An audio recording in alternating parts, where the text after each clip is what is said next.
if you're a showman, your life is theater. It's how you make a living. You've got to communicate with your customers. You've got to have a good time.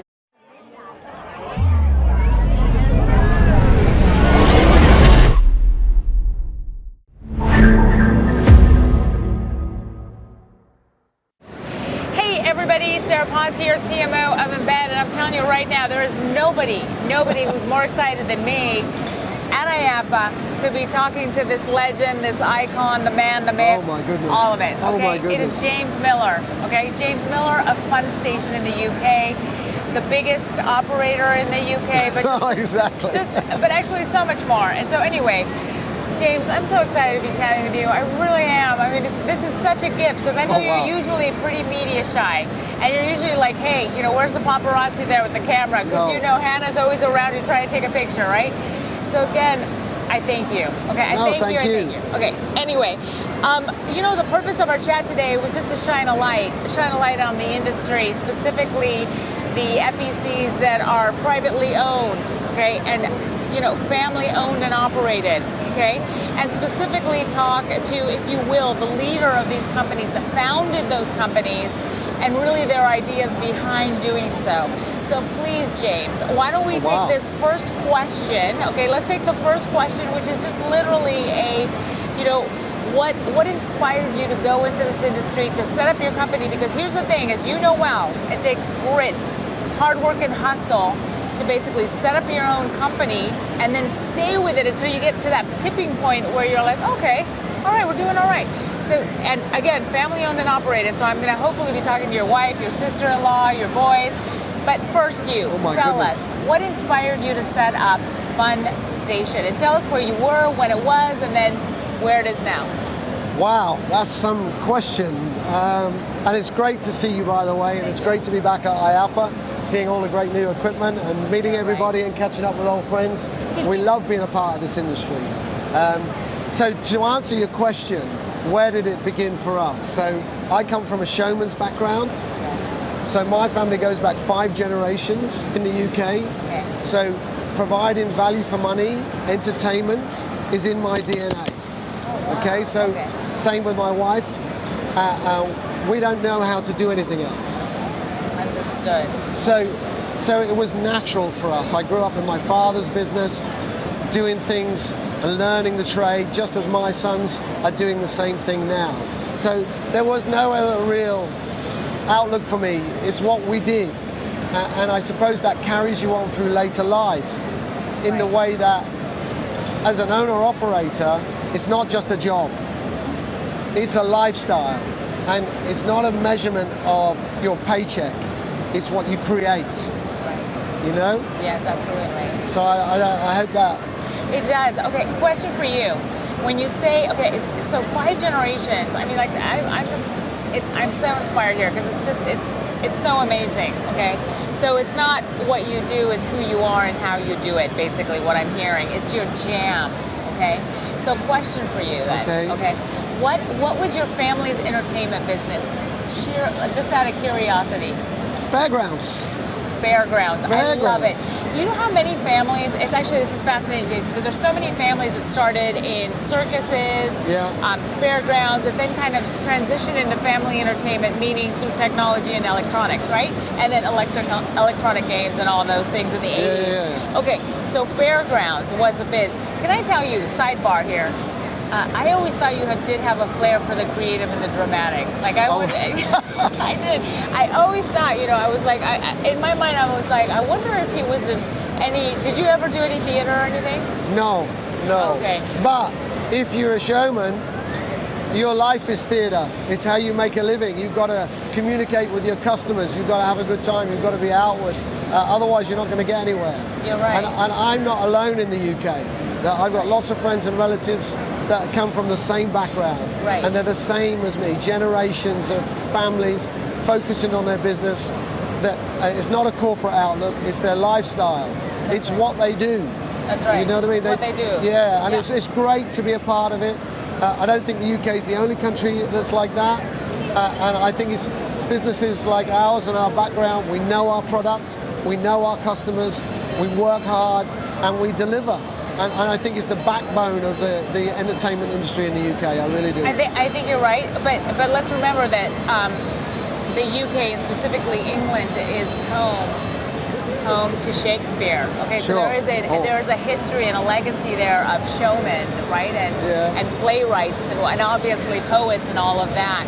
But I love how you described it as hey, if you're a showman, if you're in this business, you are a showman. Absolutely. I love that. You're the first person actually who's referred to it in that way. That's fascinating. Okay, so you started with one Funstation.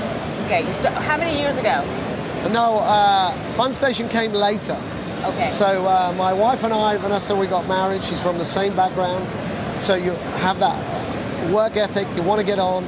And we were working in and around the family business, then we went on our own way. We wanted to do things our own way together, forge our future together. So we started to do that. We've operated everything from roller coasters to penny falls machines. So we had large rides, shows, games, children's rides. We've got a grounding of everything. Catering, my wife got a catering background. So there's a whole foundation of different source talents, activities that you bring together to grow. That's right. So we were using that, and we had a seasonal business. So we were in a holiday park. So it was a seasonal business. That's right. We had a business that was reliant on the weather and only 6 months of the year. Understood. And we kind of think, okay, so I've got a young family. Yes. I can't secure my family's business, my family's future on a business that's only 6 months of the year, reliant on the weather. And we had a very short contract. There was no security in the business we were having at the time. So we said, how can we adapt? Let's pause for a moment. How many years ago was that? What are we, 20 years? Or? 32 years ago. Okay, 32 years ago. Your gig was, okay, we got 6 months, relying on the weather, it's seasonal, it's cyclical, and you saw the kind of uncertainty of that. Okay, and then you did what many entrepreneurs did, and they said, okay, let's take this, and how do I spin this into something else? Okay, tell us then. So it's like your aha moment, you mentioned. Aha moment, that's moment. right. So we were doing lots of things, and there was lots of different pressures, and we just thought we could see the revenue around us was dropping. Yep. And we had all our eggs in one basket. So we needed to have a wider outlet. Yeah. So we thought, what could we do different? Right. How could we innovate? And we looked, I think it's very important that you look beyond your horizons to see what's coming. Right. So we set up Funstation, which was like the shopping mall locations rather than the seaside locations. Because nobody really done that in the UK. That's right. There'd been a couple of US companies come over as franchises, yes. But it didn't really work. Understood. And I think the reason for what was the customers are different. That's right, fundamentally, yes. So we had vast knowledge of what customers wanted and how can we merge that with a more modern international style of FEC. I thought if we could merge that together, there's potentially a market for it in the UK. Oh, that's brilliant. And that's how Funstation began. And initially it was on cash, because everything was on cash in the UK. Right. Okay, so that was about 30 years ago that you did that? Yeah. Okay, here's what's fascinating, James, okay, is that, man, it's so risky. It's not only is it an aha moment of, hey, this is not sustainable, especially now for a young family, and also, finance 101 or economics 101, you had all your eggs in one basket, meaning that your revenue resources were all correlated, okay? Which you need diversity, okay? And the fact that you looked at this and said, I'm having an aha moment, and you know what? I'm gonna pivot.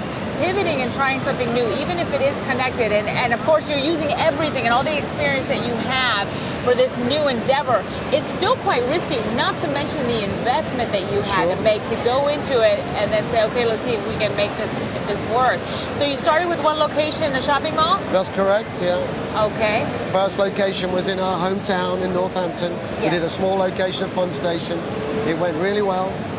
And we thought, we got something here, how can we improve it? And then we just started to do more locations. We had 2 or 3 within a couple of years, and then we got to a level, and then we saw you're learning throughout life. Right. How, you mentioned earlier about family businesses. Yes. Life is full of lessons and challenges, And it's the same in whether that's business or family. That's right. And you have to learn from those experiences to form your future decisions. That's right. And that's James, what we do. Yeah, and what's fascinating is when you go through those experiences, maybe at the moment you don't realize it's a gift, but I think that comes with wisdom, when you're wizened, if you will.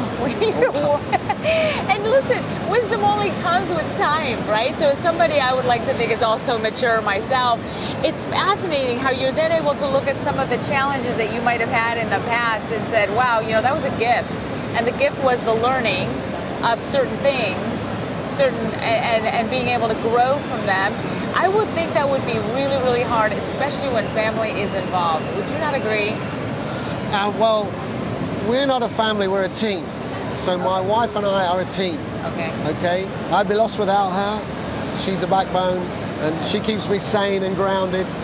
And she'll often go, no. You know, I go, keep me in check. And so I think it's more about being a team. Understood. And focusing on a team. As the business has grown, we're very lucky within our Funstation family to have some great people. Yes. And they've grown with us as we've grown. I've grown in experience through those life experiences. Right. So the Funstation family is more important to us than anything.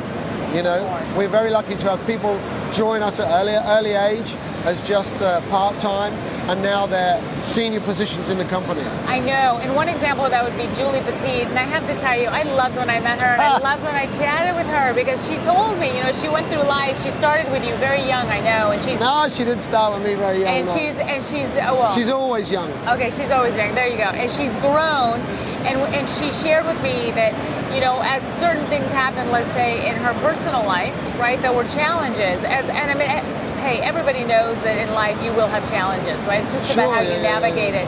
And what she said to me was that it was indeed the Funstation family that got her through it and supported her during difficult. Yeah, she never told me that. She never told me that. Well, she told me, and I'm certain she probably told Vanessa as well. Maybe. And since you made reference to Vanessa, I just want to say the following. When, you know, because we've spent some time together, right? With your family also, and I love that she's the yin to your yang. I mean, Absolutely. like you can see, right? And I mean, it's a great team dynamic. Yeah. And so anyway, I love that approach. I keep telling my husband, who I also work with, you know, because you know many of our customers are a lot like yourself, right? They're privately owned companies that are family owned and run. And so we are also, Embed is also a family owned and run company. And so my husband also works with a company, and I always tell him, you know, you got to be more of a team player. You know what I mean? I'm like, just look at James and Vanessa, right? It's Michael would love that. I'm like the yin to the yang. Okay, anyway. Okay, so tell me what your other aha moments have been. So our next aha moment. Okay. So we've established Funstation. Yes. We've got a number of locations operating and running in the UK. Okay. We're all on cash, and we've got laser tag and bumper cars and other games. And we started to see a decrease in cash, availability of cash in our locations. Right. So in the mall, there would be ATMs. Yeah. And by Saturday at 1 p.m., there's no cash. In the ATMs. Understood. In the whole mall.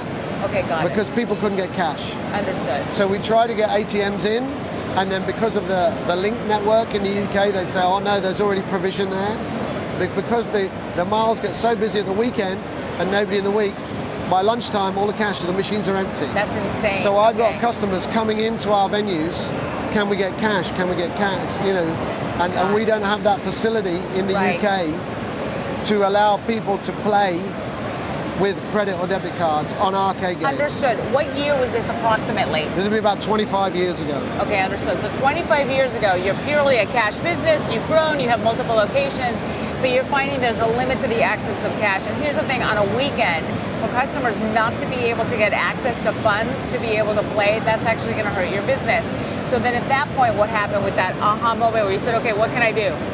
So we had laser tag, and people could play by laser tag with their credit and debit cards, but they couldn't play the arcade games. So this became a realization, look, we got to change. We got to find a way. That's right. To get around this problem. That's right. So we did a lot of research. We did a few road trips in the States.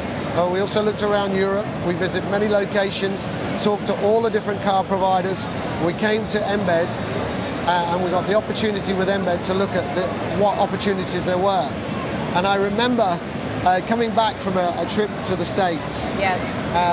And I came back and we had a meeting with Julie and Vanessa in our office, and I was like an American evangelist. I said, hallelujah, I've seen the future. This is my aha moment. We are going cashless. We are going cashless. And my wife and Julie thought, oh my God, that's it. He's gone. He's gone. You were an evangelist. Yeah, that's it.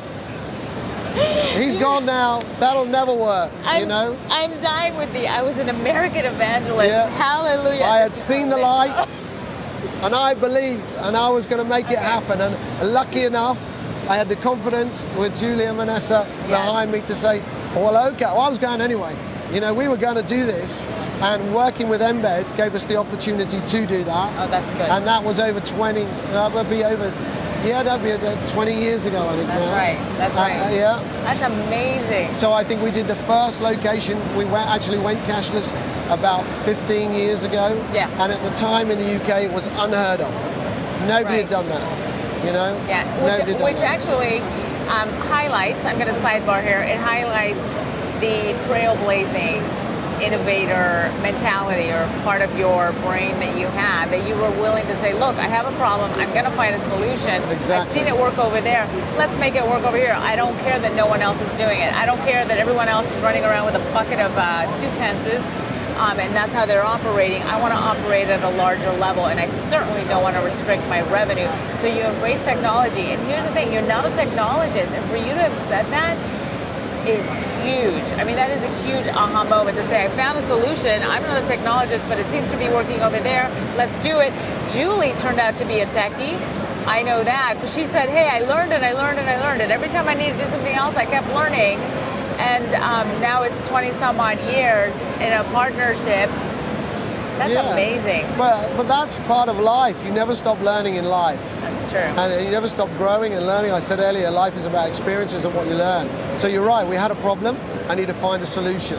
And we looked at all the options, and that's where we thought, you know, this could be the way, we've got to make it work. It was hard. Yeah, it was hard going, because it wasn't just a case of you're buying a solution from a card provider like Embed. We had to change the mentality of our customers. That's right. Because for generations, they've been using to put a coin in a slot. That's right. And we come along and say, oh, no. Go get a card. Yeah, that was hard. Yeah, and I bet that was kind of steep, because here's the thing. In the UK, it's still quite pervasive to see a whole lot of cash-only businesses, or I should say the 2 pence businesses. Yeah, right? the seaside industry is a different sector, and that's more traditional, and we've moved into a different field, more like the international FEC that you'd see in the States or in the Middle East. Absolutely, which is basically large format, entertainment, a number of different types of attractions. That's correct. Yes, that's right. But that didn't happen overnight. We've evolved to that. Everything's about evolution. That's right. Everything is about evolving, growing, learning and growing. When we put the Embed system in, that was a very steep learning curve. We had to make several changes to what you think would be a way, listening to the reactions of the customers, how can we make it work. Some games work well on card, others didn't. Right. So it was a real challenging period. But we stuck to it. Right. Yeah, you stuck to it because you saw the value proposition, and you also understood that consumers are resilient. If they believe in the value prop of something, then they're going to embrace it and evolve and change. What's fascinating, or let me ask you this, did you have a moment in which you said, oh, this was good? Meaning, did you see your average reload and average spend go up? It's kind of difficult to say. I think that the kind of moment that you get when all of our locations are new. We didn't buy a business or locations off of an established business. Yeah. So these are all breaking ground in new locations, new centers that were either a restaurant or retail stores that we've then taken over, expanded, and created from new. Right. So then you got a lot of satisfaction out that there was nothing there before. And then we've created as a team, as a Funstation team, we've created this fantastic new venue, and it's busy and people are enjoying it. They're all smiling and having fun and using the card system, and you think, that's where you get satisfaction. I've made it work. I've made it work. Oh, that's excellent. Coming back to your point about a family owner-operator business. So we'd gone cashless, we'd had a couple of locations. The biggest challenge then was learning to grow. That's our biggest challenge. Right. How do you grow and manage multiple locations in different venues? Yes. And having to learn to delegate, because you spent all your life doing lots of things yourself. That's right. In a family business. Man, yes. You're the accountant, you're the electrician, you're the carpenter, you know what I mean? You're the delivery guy. Everything. You are everything. And then you have to learn to delegate, which is not easy when you've come from that background. That's right. And then it's learning to grow and manage different locations. You can't physically be in two places at once. No, you can't. Even though I tried. You learn through those challenges that you need a team around you to make it work. Got it. Okay. And in managing that transition, because you're right, it's very hard to own something and have it be your baby, and then delegating requires trust, and trusting that someone else is going to manage it, navigate it, etc., in the same quality level as yourself, or make the same sound decisions maybe as yourself. If you knew then what you know now, okay, about starting and operating a family-owned business, right? And again, with so many years of experience, how many locations? 15 locations. 15 locations, 15 big locations. No, they're not all big, but you gotta start. Robust, huge, okay? And going through the transition on a family level, an individual level, and a collective team level, knowing now what you knew then, what advice would you say today to someone who is thinking about, hey, you know, I'm looking at your life, James, and I wanna be like you, and I wanna start my own business too, and I'll bring my family with me. We all get along really well. What would your advice be to them? You know, life isn't easy, and work. It's just really hard work, and you got to have the belief in what you want to achieve. I think part of what drives you is your background. It's very difficult to get up one day and say, I'm going to decide to do this today, you know? So I think, and the same advice I give to my sons is you only get out of life what you put in. And it's the same with the business. You only get out what you put in. So it's not like we've ever set any goals. We've grown organically, and we did what felt right at the time. And that's how we've kind of have gone. It's a very strange, it doesn't really answer your question, I know, but no, it does. It's really honest yes. that we did what we felt was right at the time for us. Right. And when I look back at every stage, some were right decisions, some may not have been right decisions, but on the whole, you know, we've come through it okay. No question about it. I think so, and I'm really pleased and proud of what we've achieved as a team. We've got a great business, and it's great to see it. Okay, James, you should be very, very proud of yourself. And I think if your ancestors, 5 generations of ancestors, came back and peeked into your life, like at this very moment, they'd be like, oh wow, look, good on him. He's got cameras around him. You know, there's an interest it's funny in you his say story. that. I often have my father's voice in my head sometimes, steering me on the right path. That's lovely. You know, I'd look and I got a problem. How am I going to get around this? And then I would hear this voice, and it would be like, bring you back down to the ground, you know, and think it through. Yeah, and all of that, you know, it's such an inspiration. I do believe the following. When someone asks, should I do this or should I try that, I always tell them, I want you to find a moment to be still, not in a crazy environment like this, but find a moment to be still and then ask yourself, what do you want? What do you really, really want? Because the truth is that the soul of an individual, there will be whispers that say, why don't you do this? Why don't you try this? Or I really want to do this.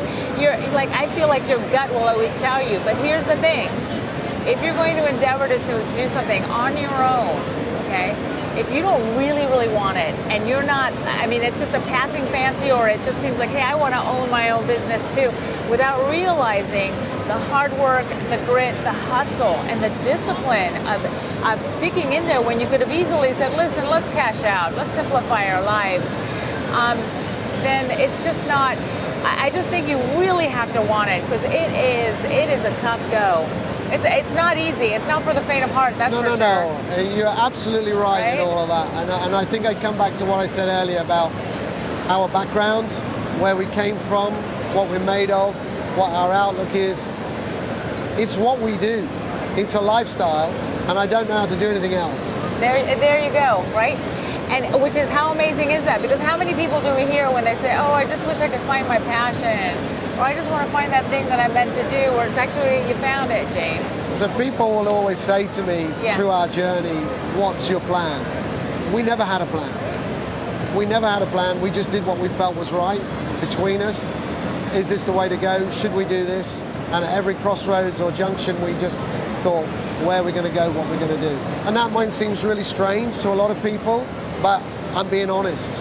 You know? And you know what, and I appreciate your honesty, because here's what it does. It actually highlights the fact that this is the life journey, right? It's ebb and flow, it's up and down.